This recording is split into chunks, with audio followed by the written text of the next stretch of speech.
नमस्कार, आप सभी का स्वागत है एक्सेलशियर न्यूज में। दर्शकों, तस्वीरें हम आपको स्कॉस यूनिवर्सिटी से दिखा रहे हैं और जैसे कि हम सब जानते हैं कि आर्य समाज के फाउंडर स्वामी दयानंद सरस्वती जी का 200वां प्रकाश उत्सव मनाया जा रहा है और साथ ही साथ में आर्य समाज के फाउंडेशन की बात करें तो 150वां फाउंडेशन डे भी सेलिब्रेट किया जा रहा है और इसी उपलक्ष्य पर एक भव्य समारोह का आयोजन किया गया जिसमें कई गणमान्य लोग जो है यहाँ पर मौजूद है और जिसका इनॉग्रेशन जो है माननीय उपराज्यपाल मनोज सिन्हा द्वारा किया गया।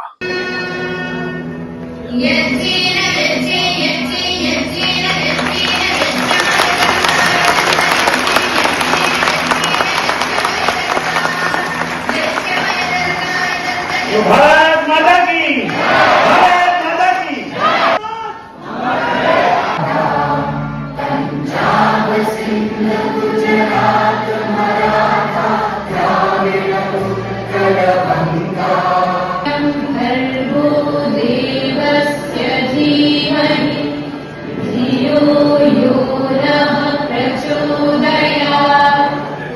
ओम अग्नेरयसु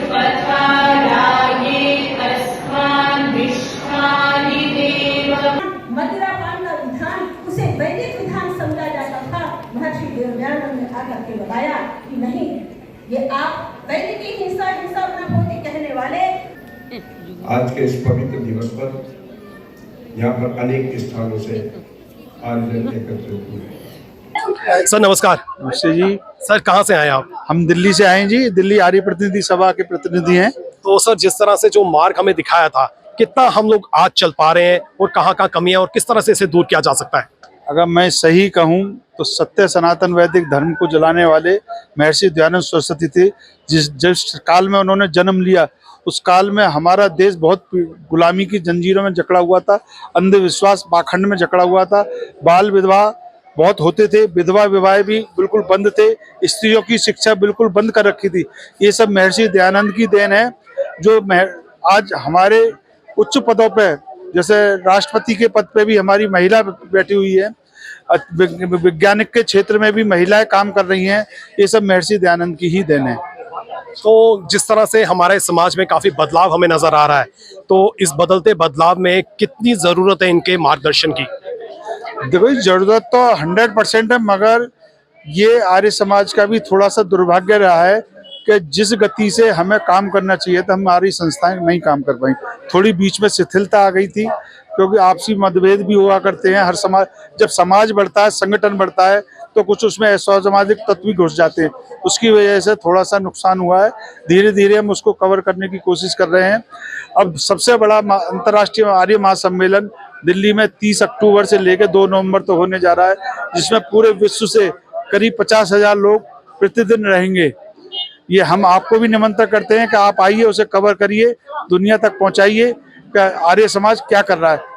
संगठन जो भी अच्छा काम करता है वो थोड़े धीरे गति से चलता है। स्वामी दयानंद सरस्वती जी का आज हम प्रकाश उत्सव भी मना रहे हैं और फाउंडेशन डे भी सेलिब्रेट कर रहे हैं। क्या संदेश आप समाज को देना चाहते हैं? स्वामी दयानंद ने जो समाज को संदेश दिया था वो दिया था समाज को जो है एकजुट होकर के, और समाज को एक जो है परिवार की तरह मान करके, और जो हमारी जो सृष्टि के शुरू से जो सभ्यता है, वेद की सभ्यता है, जो हमारी प्राचीन वैदिक सभ्यता है, योग वेद जो है ईश्वर की वाणी है, उसके अनुसार जो है मनुष्य जाति को एक परिवार के रूप में सारे संसार को, भारतवर्ष से सारी संसार में जो है सभ्यता यहीं से पैदी, और भारतवर्ष जो है पहले जो है सारे संसार का गुरु रहा है, सारे संसार का चक्रवर्ती राज भारतवर्ष से रहा है। उसी संस्कृति को अब महर्षि स्वामी दयानंद ने पुनर्जीवित करके यह प्रकाशित किया, और वर्तमान में जो हमारा आर्य समाज है वो स्वामी दयानंद के विचारधाराओं को बराबर जो है समाज को उत्थान के लिए कार्य कर रहा है। मेरा नाम अक्षय आर्य, मैं आर्य विरदल जम्मू कश्मीर संचालक।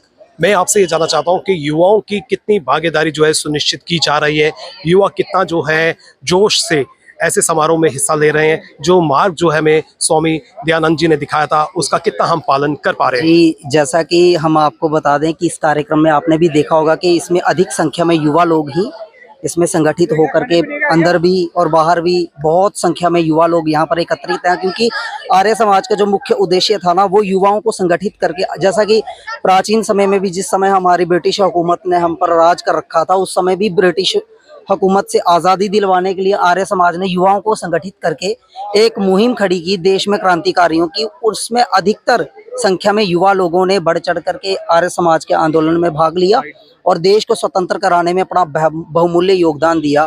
तो युवाओं को उस समय भी आर्य समाज ने बहुत प्रेरित किया और आज भी यदि सबसे ज़्यादा सत्यार्थ प्रकाश महर्षि दयानंद जी ने पुस्तक लिखा आर्य समाज के संस्थापक ने, तो उन्होंने उस पुस्तक में युवाओं को किस प्रकार से अपना आचरण व्यवहार किस प्रकार से करना चाहिए जिससे समाज को और संस्कारों से नैतिकता को किस प्रकार से अपने अंदर धारण करना चाहिए ताकि समाज में एक नई चेतना को ला सकें, क्योंकि आर्य समाज ही एक ऐसा आंदोलन है जिसमें युवा जो हैं वो बढ़ चढ़ करके भाग लेते हैं, हिस्सा लेते हैं और उन्हें मंचों पर भी बोलने का पूरा अधिकार, पूरा समर्थन मिलता है उन्हें, और वो ही एक समाज को अलग दिशा दे सकते हैं, मार्गदर्शन कर सकते हैं। इस समय योगेश गुप्ता जी मेरे साथ हैं। योगेश जी, जिस तरह से यहाँ पर एक भव्य समारोह का आयोजन किया गया, कई गणमान्य अतिथि जो है वो यहाँ पर मौजूद थे, एक संकल्प भी लिया गया, एक संदेश देने की कोशिश भी की गई। क्या युवाओं से, क्या हमारी नारी शक्ति से अपील करना चाहते हैं? हम नारी शक्ति से ये अपील करना चाहते हैं कि जो आजकल जो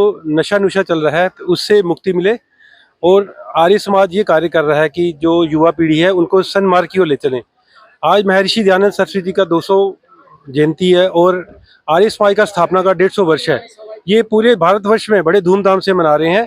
तो इसका समापन अभी दिल्ली में कंक्लूड होगा।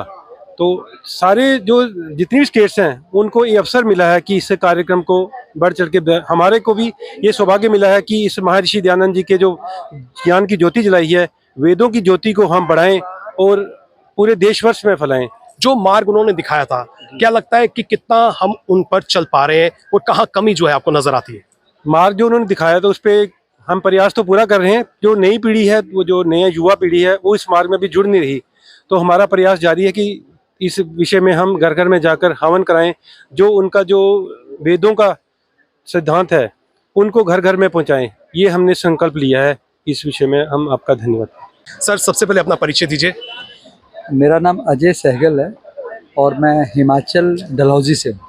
सर, जिस तरह से स्वामी दयानंद सरस्वती जी का प्रकाशोत्सव हम धूमधाम से मना रहे हैं, जो उन्होंने संदेश दिया था जन जन तक पहुंचाने की कोशिश की जा रही है, क्या लगता है कितना कामयाब हम हुए हैं? देखिए, भगवान कृष्ण ने कहा है कि कर्म करो, तो कितना कामयाब तो आपने फल की बात की। हमें कर्म करना है और महर्षि दयानंद जी ने तो हमेशा कर्म पर ही बल दिया।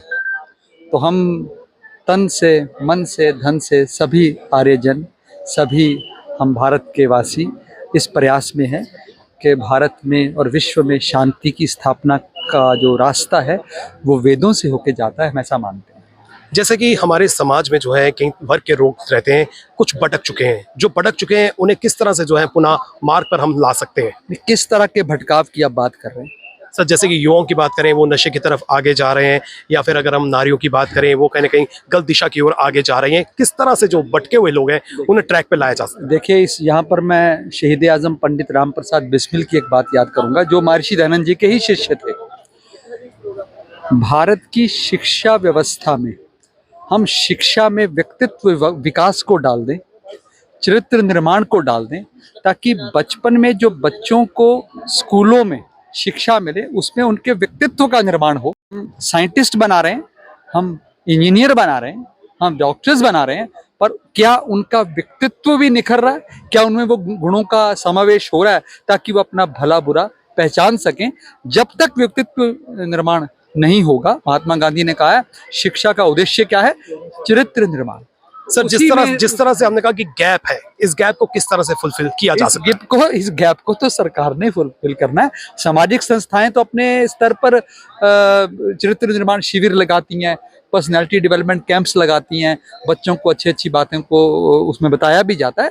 लेकिन अगर ये एक आह्वान हो सरकार की ओर से ही एक रेगुलर सिलेबस में डाल दिया जाए तो मेरा ख्याल आने वाली जो नस्ल होगी वो आपको बिल्कुल डिफरेंट नजर आएगी। बहुत बहुत शुक्रिया सर, आपने हमें समय दिया। और जिस तरह से ये इस समारोह की बात करें, ये 2 दिनों तक चलेगा। आज माननीय उपराज्यपाल मनोज सिन्हा जो है उन्होंने यहाँ पर शिरकत की और कल गुजरात के राज्यपाल जो है वो इस समारोह की रौनक बढ़ाएंगे। और हम सबसे अपील करना चाहते हैं जम्मू वासियों से विशेष प्रकार से कि हमें भी जो है इस समारोह का हिस्सा बनना चाहिए और यहाँ पर आकर महत्वपूर्ण जानकारियां हासिल करनी चाहिए। फिलहाल नितिन कनोत्रा और मुझे यानी कि रितेश गुप्ता को दीजिए इजाजत और आप देखते रहें एक्सेलशियर न्यूज।